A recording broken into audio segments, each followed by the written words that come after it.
Hi, welcome to Bonita's Kitchen and thank you for joining us. What I'm going to be making for you today is hot cross buns.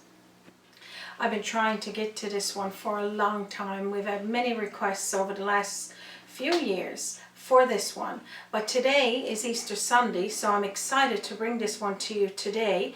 I'm going to show you how to put it all together, the baking and the glaze. So let's get started. So what we're going to do first is start with our dry ingredients. We're going to add them all into the bowl, and then I'm going to start with getting our yeast together as well. So I'll pull all the dry ingredients there. So now let's get our yeast. Okay, I'm going to be putting in here 2 teaspoonfuls of fast rising yeast. We get 1/4 cup of sugar, but I'm going to take a teaspoonful of it and just put it in with the yeast so as we can get it to start to rise. And this is in 1/4 cup of warm water. So I'm going to put that to the side and just put our yeast over at the side. So now what we're going to do next, 2 cups of flour. You don't need to sift it. A tablespoonful of allspice. So allspice meaning cloves, cinnamon, we got some nutmeg in there, and a half teaspoonful of sea salt, and 1/3 cup of sugar. And I took a teaspoonful from that and put into our yeast so it rise. So you don't need any more than that. And I'm just going to mix this in lightly. I'm going to be adding in 1 cup of mixed fruit, and you can have a little bit more, that's fine, but this is just 1 cup and a little bit extra. So I bought the package that had it already put together for me, so I didn't have to cut it or anything. So mix that lightly into your flour. I'm going to be putting in 1/4 cup of warm butter and 3/4 cup of evaporated milk, and it's got to be warm, or you could use fresh milk, whatever you got on hand. And we're going to be now adding in our yeast now that it's risen. Just put that right into the bowl. Now before we start mixing all of these ingredients together, we need 2 large eggs. So you can just crack them, mix them slightly, and then put them into your dish. So just pour that on in with the other mixture. So now let's get mixing this together. Okay, so you just mix it all together. Now this is a delicious recipe for hot cross buns. I used to make these a lot when the kids were younger, but over the years, of course, you would go and buy it, but I really believe that this is a must-see dish for everybody. Or buns is not a dish, of course. Okay, so now that we got it mixed together, we're going to be adding in another cup to bring it together, because we're going to make this into a dough. I just wanted to make sure all of the ingredients was added in first and mixed together nice. Now the other thing, if you got one of those mixers that got a hook, you could mix it in with that, and of course it'll go a lot faster for you. But if not, you just enjoy making your bread like this.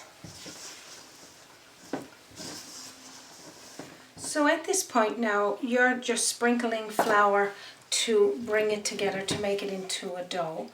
So we started with 2 cups. We added 1 cup in after all of the ingredients was added, and it had that nice moisture texture. And now this is just bringing the dough together. Now I'm going to use my hand to knead it. So make sure you get all the flour and the dough around the sides taken down by moving your hand around. But now what you're doing is pulling the dough in towards you to knead it. And this is what's going to make it nice. Okay, so sprinkle a little bit of flour as needed to get it from being sticky.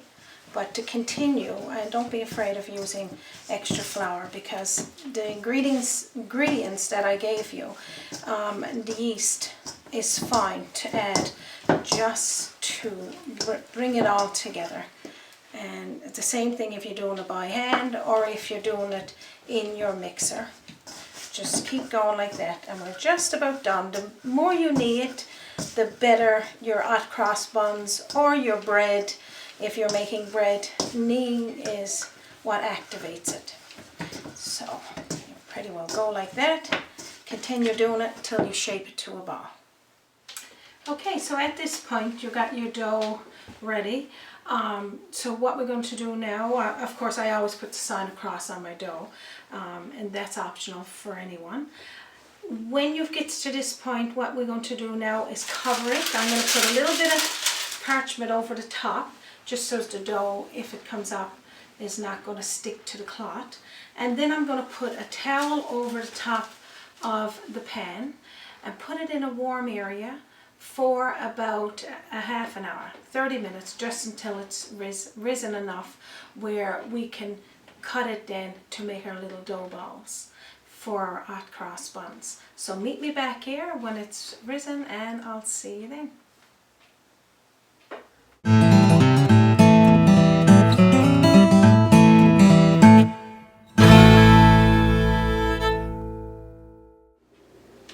Welcome back to Bonita's kitchen.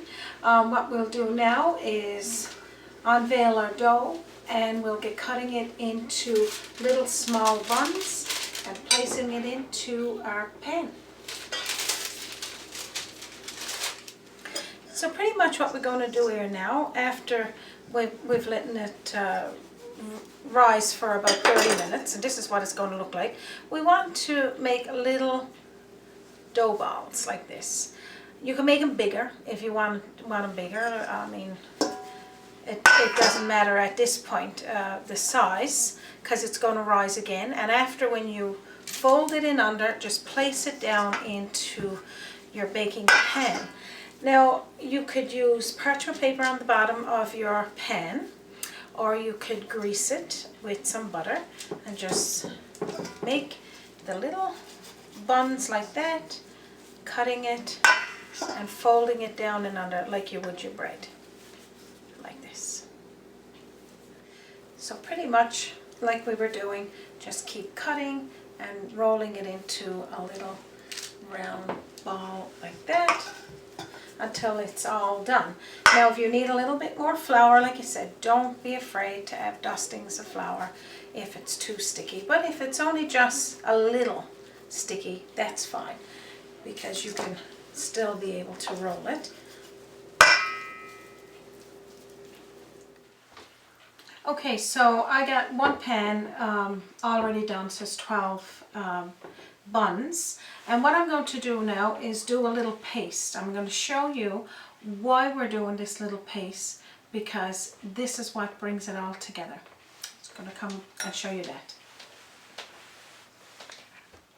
I got 4 tablespoonfuls of flour and 3 tablespoonfuls of cold water. So we're just going to mix this around until it creates paste.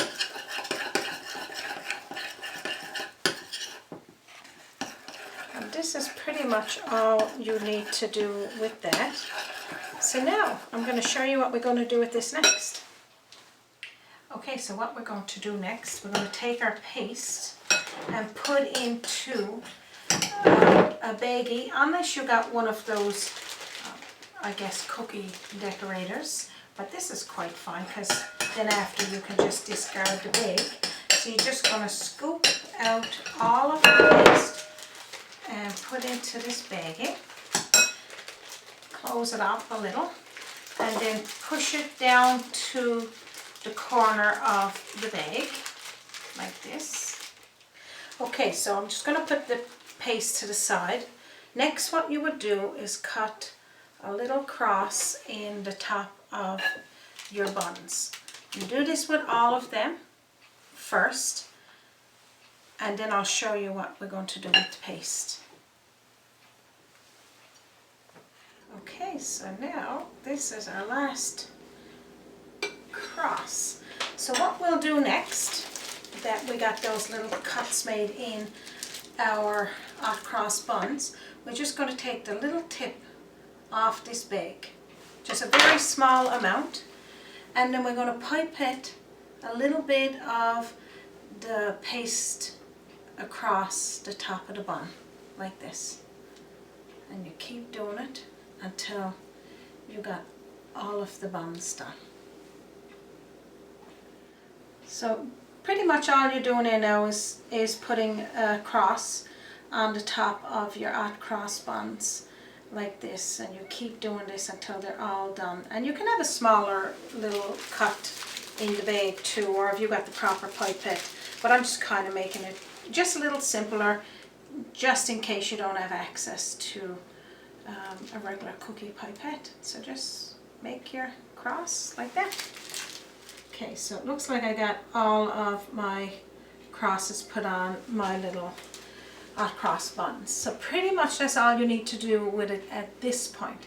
Now you're going to put it, I can say cover it, but if you cover it at this point, you're going to mess up your crosses. So put it again in a warm area in your kitchen for about, say, 15 to 20 minutes till it starts to rise again a little bit, and then we're going to put them in the oven.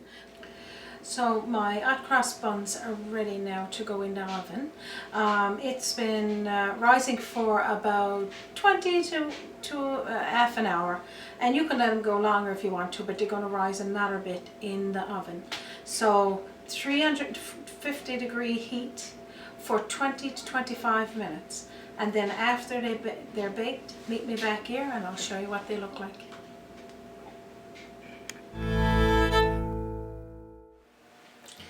Welcome back to Bonita's kitchen. Our hot cross buns are baked. They're delicious. Smells so good in there. And what we're going to do now is dust them a little with some honey, and that'll just give them a nice glaze, and then I'll show you what they look like. So just look how nice they look. And I'm going to, like you said, take off a couple of them so that you can see what they look like and cut it.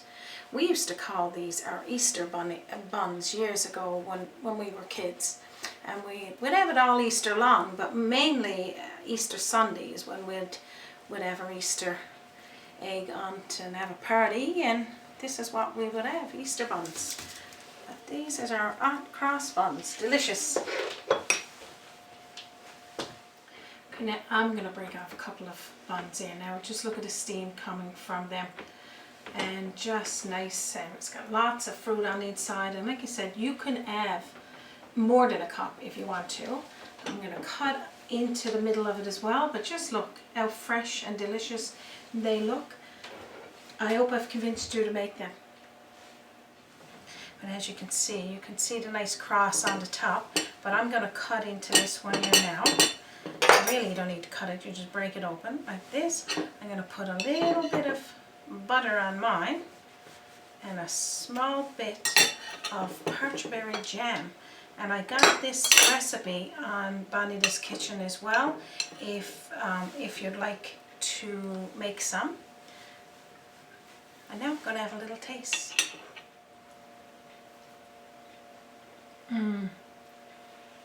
So moist and nice. It's just the tenderness and the taste of the butter and the honey. Delicious. I'm just going to have a little sip of my tea. That's delicious. Okay, so I hope I've convinced you to make these hot cross buns yourself and not go out and buy them. I know it's easier that way, but it's so rewarding when you're with your family and you can make these delicious hot cross buns for Easter. So to get more delicious recipes like this one, you can go visit my YouTube channel, and up at the top right hand corner you can hit the link, subscribe, and it will prompt you to what you need to do. and each time we post a new video, we will send you a notification letting you know. You can also visit me on www.bonitaskitchen.com, my Facebook page, or send me a tweet on Twitter. So thank you for joining me once again on Bonita's Kitchen, from my kitchen to yours. You have a happy Easter and a wonderful day.